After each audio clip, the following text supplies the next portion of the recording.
On March 13, 2025, David Leonard Wood was set to be executed for the 1987 murders of 6 women whose bodies were buried in the desert near El Paso.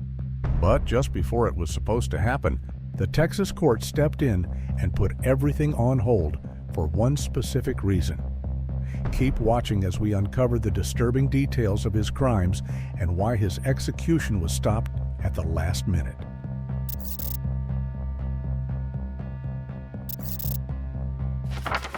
David Leonard Wood was born on June 20, 1957, in San Angelo, Texas.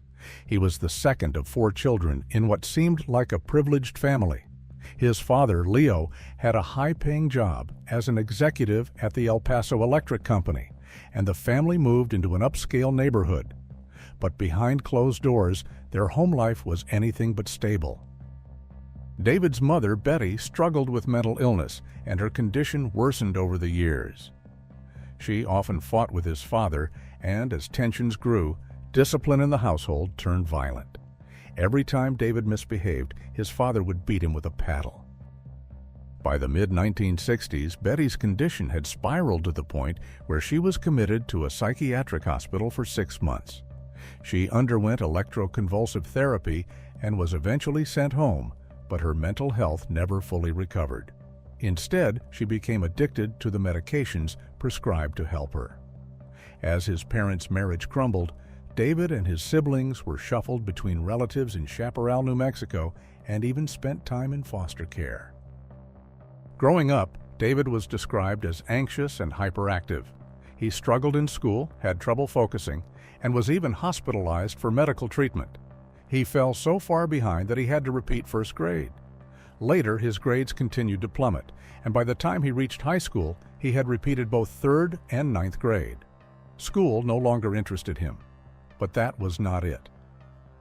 As a teenager, he started spending more time outdoors, where he developed a growing addiction to alcohol and drugs. And by the age of 17, he dropped out of Parkland High School and tried to enlist in the Army, but was rejected. With no future plans, he bounced between odd jobs, manual labor, mechanic work, whatever he could find to make a few bucks. But by the mid-1970s, his life took a much darker turn. On August 30, 1976, 20-year-old David was arrested for sexually assaulting a 12-year-old girl. The court convicted him the following year, sentencing him to 5 years in prison. But instead of serving his full term, he was released after just 2 years on parole.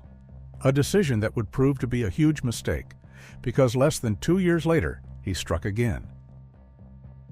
In March 1980, David committed 2 brutal assaults just 8 days apart, one on a 19-year-old woman he knew, the other on a 13-year-old stranger.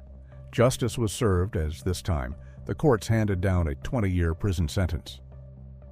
But David had a plan. Behind bars, he played the role of a model inmate. He participated in sex offender rehabilitation programs, kept his head down, and avoided trouble. But it was all an act. After serving only 6 years, he was released on parole again in January 1987.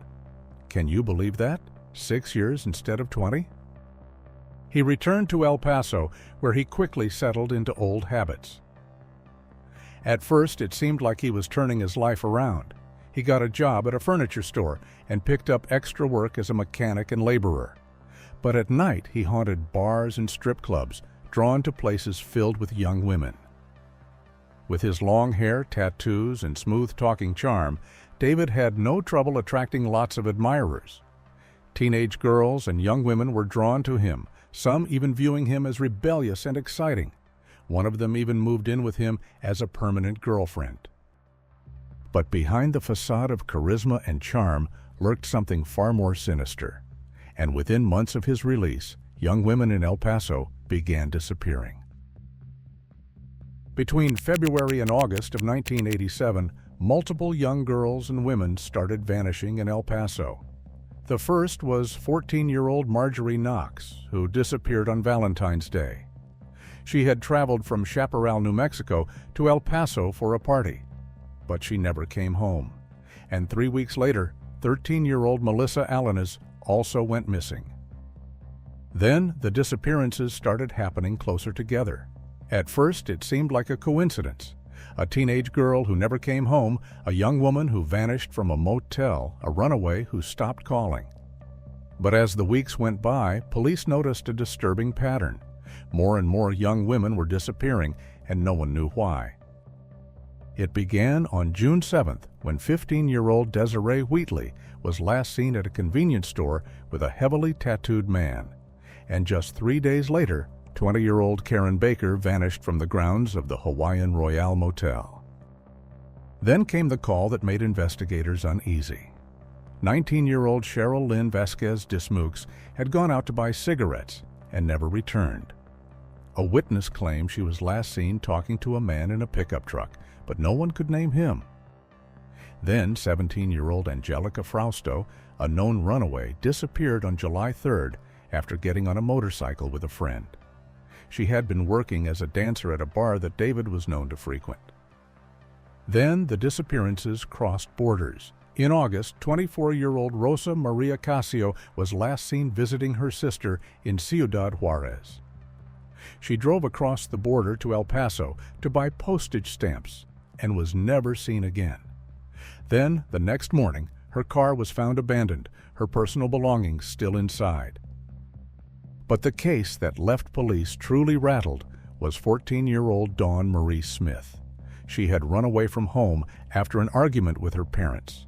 She kept in touch with some family members until August 28th, but after that, all contact stopped. Locals whispered about a biker who had shot her and buried her body, but no solid evidence ever surfaced. Just another girl, gone. By the end of the summer, police were no longer wondering if something was happening. They knew. 8 young women all vanished in less than 3 months. Then, in September 1987, the truth began to surface, literally.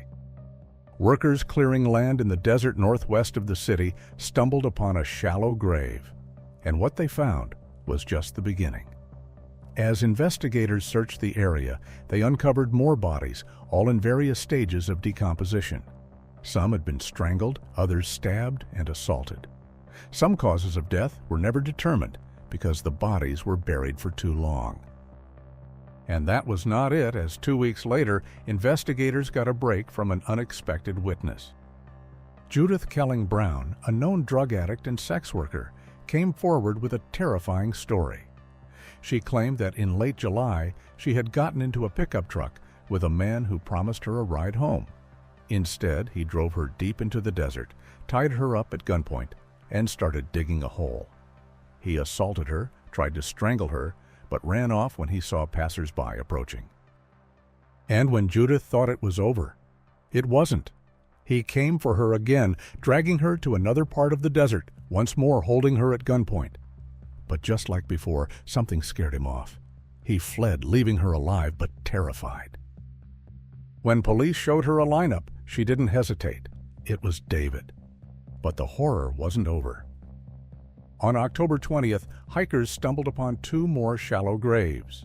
Inside were the remains of Desiree Wheatley and Dawn Smith. The location? The same stretch of desert where Judith said David had taken her. With each discovery, David became the prime suspect in the string of murders. And that was not it, as more bodies kept turning up. Angelica Frausto's remains were found buried not far from Desiree and Dawn. Then, in March 1988, a couple searching for scrap metal in the desert stumbled upon the body of 23-year-old Ivy Susanna Williams. She had been stabbed multiple times, including in the face. Eventually, 5 of the 6 women were discovered in the same square-mile patch of the desert, and the last one less than a mile away. With the evidence piling up, police moved in, and the following month, David was arrested. Inside his truck, they found fibers matching those found on the victims. But what sealed his fate came later, when his own cellmates testified that David bragged about the killings, describing the women as dancers and prostitutes whom he had lured into his truck before driving them to the desert, assaulting them, and burying them in shallow graves. Despite the lack of direct physical evidence, prosecutors charged David with 6 counts of capital murder. But investigators believed there were more victims. The bodies of 3 missing women, Marjorie Knox, Cheryl Lynn Vasquez Dismukes, and Melissa Alanes, were never found. Yet police were convinced David was responsible for their disappearances too. David's trial, however, wouldn't begin for years. His attorneys fought to have it moved out of El Paso, arguing that intense media coverage had tainted the jury pool. After a long legal battle, the case was eventually moved to Dallas, where proceedings finally began in 1992. But in court, David denied everything. He admitted to knowing some of the victims, but insisted he had nothing to do with their deaths. Under pressure, he did confess to being at a parking lot the night Cheryl vanished, but claimed he wasn't involved. He said he had dated Karen months before her disappearance, but when it came to Desiree and Dawn, he swore he had never met them. However, prosecutors presented damning testimony. Judith's detailed account, the jailhouse confessions, the fiber evidence, and the sheer number of bodies found near his usual hangouts made a strong case, and the jury agreed. In November 1992, the jury found him guilty of 6 counts of capital murder. He was sentenced to death in January 1993. For over 30 years, David has maintained his innocence, filing appeal after appeal. His attorneys argued he was intellectually disabled, claiming that he has an IQ of approximately 70. But every attempt to overturn his conviction failed. Now, nearly 40 years after the murders, Texas had set David Leonard Wood's execution for March 13, 2025. But just 2 days before it was supposed to happen, the Texas Court of Criminal Appeals stepped in and put it on hold. The court didn't say exactly why, but David's lawyers have argued for years that key evidence in his case is unreliable. A former inmate recently claimed that jailhouse informants lied under police pressure, and David's defense team is pushing for DNA testing they believe could prove his innocence. This isn't the first time his execution has been delayed. Back in 2009, it was paused over concerns about his mental competency. Now, with new legal challenges ahead, it's unclear if Texas will ever carry out his death sentence. What do you think should happen? Should he be executed, or does this case deserve another look?